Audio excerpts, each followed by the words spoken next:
Bonsoir, alors ce soir je vous propose une petite vidéo.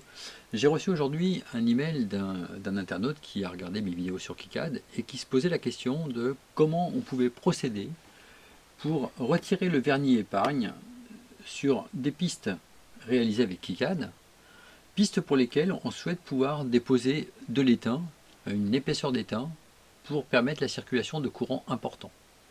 Bon, c'est quelque chose qui se fait parfois. Alors, on va voir comment on peut procéder pour pouvoir réaliser ça. Donc voici le circuit imprimé. Donc au niveau du tracé, c'est tout à fait correct. Juste une petite remarque, on aurait gagné ici sur ce circuit imprimé à mettre moins batte, plus batte, et ici cette sérigraphie, bien sur la couche de sérigraphie qui s'appelle F-Silk, hein, la couche de sérigraphie supérieure, donc F-Silk Screen. Donc pour faire ça, il suffisait d'éditer le texte et puis de choisir la couche de sérigraphie supérieure. Donc moi j'aurais fait ça comme ça, d'autant que si on souhaite supprimer le vernis épargne, eh bien ça veut dire que on va faire une fabrication professionnelle du circuit imprimé, donc effectivement ça permet d'utiliser les couches de sérigraphie. Alors concernant le tracé du PCB en lui-même, j'en fais un petit peu la critique, on dispose sur ce circuit imprimé de deux inductances. Ces deux inductances, elles sont reliées ensemble, et puis on dispose également d'un transistor MOS qui va venir découper donc la commande de ces inductances. Alors ça veut dire que potentiellement on peut avoir des DI sur DT élevés au moment de la coupure. Alors tout de suite je précise que je n'ai pas étudié le circuit. Néanmoins, s'il y a des DI sur DT élevés, eh bien vous savez que la différence du potentiel aux bornes d'une inductance, c'est V égale LDI sur DT. Donc si j'ai un DI sur DT élevé, j'ai donc un V élevé aux bornes de l'inductance.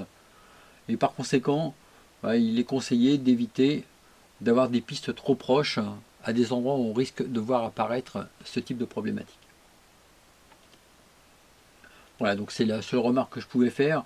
Ici, qu'est-ce que ça amène? Éventuellement à déplacer cette piste-là un petit peu pour éviter la proximité avec celle-ci. Bon là, c'est la capacité, donc je ne peux pas dire qu'elle soit spécialement concernée. Bon, c'est vraiment du détail et je ne pense pas que ça change grand-chose ici. Donc ce qui nous intéresse ici, ce sont les pistes présentes à cet endroit-là. Ces pistes-là, eh bien, on veut les surcharger avec de l'étain. Néanmoins, on souhaite que le reste du circuit soit protégé avec le vernis épargne. Alors pour pouvoir faire ça, finalement c'est assez simple. On a ici un outil qui nous permet d'ajouter une zone. Bon, on va sélectionner la bonne couche. Donc la couche qui nous intéresse, c'est la couche de vernis sur le dessous, c'est donc B-Mask. Donc on voit effectivement les endroits où il n'y aura pas de vernis sur le circuit imprimé. Et partout où j'ai du B-Mask, ça correspond aux endroits où on ne dépose pas de vernis sur le circuit imprimé. Et par conséquent, il y aura même une métallisation de ces pistolets, ou de ces pastilles. Donc ici, j'ajoute une zone, comme je le disais tout à l'heure. Cette zone, je la place donc sur B-Mask, sur le masque de vernis épargne, la couche du dessous. On va limiter les tracés à 45 ou 90 degrés, ça c'est pour faciliter le tracé. Et puis on va choisir de pleinement assurer la zone. Pour l'épaisseur, je ne change rien. Voilà. Et donc ici, eh bien, je trace le contour de la zone correspondante. Alors, je ne suis pas forcément bien parti au départ. Alors, on va détourer comme ça progressivement la zone, de façon à encadrer l'intégralité des pistes que je souhaite conserver sans vernis épargne.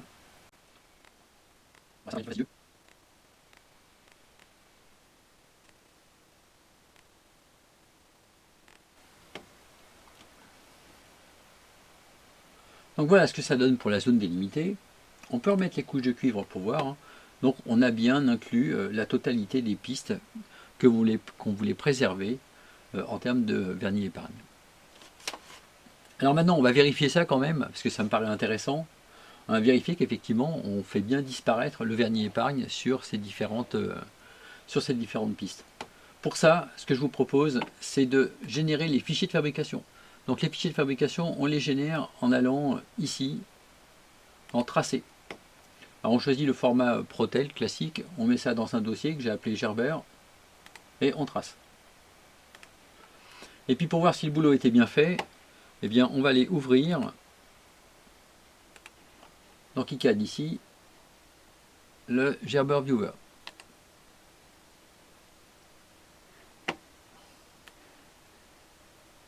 Et dans ce Gerber Viewer, on va ouvrir donc les fichiers correspondants. Voilà, je les prends tous. Donc voilà ce qu'on obtient. On voit donc l'intégralité du circuit imprimé. Et ce qui m'intéresse, moi, c'est de bien montrer qu'effectivement, on a supprimé le vernis épargne. Et là, on comprend tout de suite qu'effectivement, on a supprimé le vernis épargne.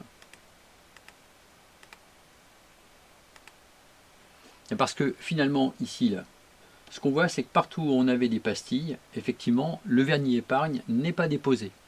En fait, toutes les zones bleues, ce ne sont pas les endroits où on pose le vernis, mais en réalité, ce sont les endroits où on ne met pas de vernis. Et on voit que dans toute la zone correspondante qui nous intéresse, on a effectivement fait disparaître le vernis. Donc voilà, c'était juste une petite vidéo pour vous montrer comment on pouvait facilement faire disparaître le vernis épargne sur un circuit imprimé. Donc c'est la fin de cette courte vidéo. Si vous aimez l'électronique, si vous êtes en terminale, eh bien, je vous recommande de vous inscrire à l'IUT de Nantes dans le département génie électrique et informatique industrielle. Vous y trouverez une super équipe enseignante et vous aurez l'occasion de pratiquer l'électronique. Merci d'avoir suivi cette vidéo.